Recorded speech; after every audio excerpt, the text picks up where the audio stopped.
Karthigai Deepam serial ஜனவரி 11 இன்னைக்கான எபிசோடில் என்ன நடக்கலாம் அப்படிங்கிறத ரிவ்யூவாக பார்க்கலாங்க.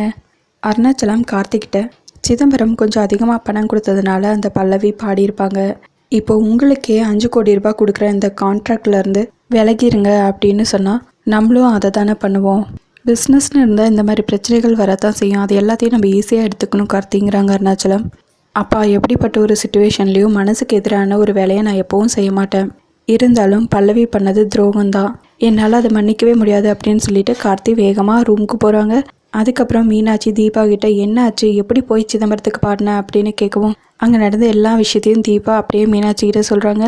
இப்போ என்ன பண்ணுறது தீபா, கார்த்தி வேற செம்ம கோவத்தில் இருக்காங்க. இப்படிப்பட்ட ஒரு சுச்சுவேஷனில் பல்லவி யாருங்கிற விஷயத்த நம்ம சொல்லவும் முடியாது. நீ ரொம்ப நல்லவ தீபா, உனக்கு மட்டும் ஏன் இவ்வளோ பிரச்சனைகள் வந்துட்டே இருக்குங்கிறாங்க மீனாட்சி. தீபா அப்படியே யோசிச்சுக்கிட்டே இருக்காங்க. அதுக்கப்புறம் தீபா தனியாக போய் நின்று கார்த்திக்கு கால் பண்ணுறாங்க பல்லவி ஃபோன்லேருந்து. ஆனால் கார்த்தி அதை அட்டன் பண்ணாமல் கட் பண்ணி விட்டுட்டே இருக்காங்க. கார்த்திக்கிட்டே எப்படி இந்த சுச்சுவேஷனை சொல்லி புரிய வைக்கிறது அப்படின்னு தீபா ரொம்பவே குழப்பமாக இருக்காங்க. அதுக்கப்புறம் கார்த்தியை பார்க்குறதுக்காக சிதம்பரம் ஆஃபீஸில் இருந்த சவுண்ட் இன்ஜினியர் வந்து கார்த்திக்கிட்ட பேசுகிறாங்க. சார், நான் உங்ககிட்ட கொஞ்சம் பேசணும் அப்படின்னு சொல்லவும் என்ன பேசணுங்கிறாங்க கார்த்தி. அங்கே பாட வந்த பல்லவி பற்றின விஷயங்களெல்லாம் உங்ககிட்ட கொஞ்சம் சொல்லணும் அப்படின்னு சொல்லவும் அவங்கள பற்றி பேசாதீங்கங்கிறாங்க கார்த்தி. இல்லை சார், கண்டிப்பாக நான் சொல்லியே ஆகணும் அப்படின்னு சொல்லவும் சரி சொல்லுங்கிறாங்க கார்த்தி. அந்த பொண்ணு எந்த மாதிரி ஒரு சுச்சுவேஷனில் வந்து பாடி கொடுத்தாங்கன்னு தெரியுமா சார்? நீங்கள் கூட ப்ரெஸ் மீட்டில் சொல்லியிருந்தீங்க பல்லவி ஏன் கம்பெனிக்காக தான் வந்து பாடுறாங்கன்னு. அப்படிப்பட்ட பல்லவியை சிதம்பரம் எப்படியெல்லாம் மிரட்டி இங்கே வந்து பாட வச்சாங்கன்னு தெரியுமா? உங்கள் அப்பாவுக்கு ஷாக் அடிச்சது, உங்கள் அண்ணன் தண்ணியில் விழுந்தது, இது எதுவுமே தற்செயலாக நடக்கலை, எல்லாமே சிதம்பரத்தோட பிளான். அது மட்டும் இல்லை, உங்களை கூட கொல்ல ஆள் செட் பண்ணியிருந்தாங்க, படகு போட்டி வச்சுருந்தாங்கல்ல, அதில் நீங்களும் கலந்துக்கிட்டீங்களே, கூட ஒருத்தர் இருந்தார்ல, அவர் தான் உங்களை சுற்றுவேன் அப்படின்னு சொல்லிட்டு துப்பாக்கியை காத்தி மிரட்டி பல்லவியை வந்து பாட வச்சுருக்காங்க.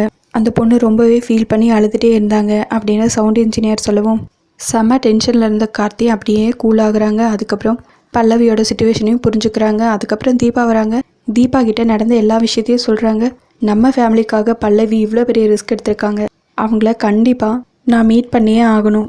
அது மட்டும் இல்லாமல் பல்லவி நம்மக்கிட்ட அவங்க பிரச்சனை தீர்ற வரைக்கும் முகத்தை காட்ட மாட்டேன்னு சொல்லியிருந்தாங்க. ஆனால் இப்போ எப்படி சிதம்பரத்தோட ஆஃபீஸ்க்கு போகும்போது அவங்க முகத்தை காட்டியிருப்பாங்க.